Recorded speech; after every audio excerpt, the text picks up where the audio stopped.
Right now, we are at a critical moment. ამჟამად კრიტიკული პერიოდი გვიდგას. ჩვენ მჭიდროდ თანამშრომლობთ შეერთებულ შტატებთან, ევროპელ პარტნიორებთან და ბევრ სხვასთან, რათა განსაზღვროთ ნაბიჯები, რომლებსაც შეუძლიათ რუსეთის ომის დასრულება და რეალური უსაფრთხოების უზრუნველყოფა. მედიაში დიდი აჟიოტაჟია, პოლიტიკური ზეწოლა და კიდევ უფრო დიდი პასუხისმგებლობა მომავალ გადაწყვეტილებებთან დაკავშირებით. ვლადიმერ პუტინი ითხოვს იურიდიულ აღიარებას იმისა, რაც მან მოიპარა ტერიტორიული მთლიანობისა და სუვერენიტეტის პრინციპის დარღვევით. ეს არის მთავარი პრობლემა. თქვენ ყველას გესმით, რას ნიშნავს ეს? მას ეს არა მხოლოდ უკრაინისგან, არამედ მთელი მსოფლიოსგან სურს, რაც ძალიან სახიფათოა. Integrity and sovereignty.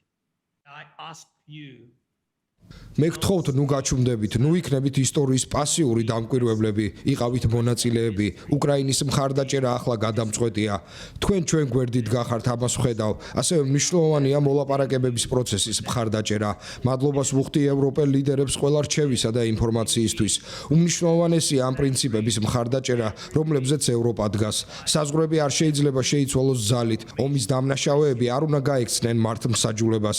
აგრესორმა სრულად უნდა გადაიხადოს მის მიერ დაწყებული ომის საფასური. stance that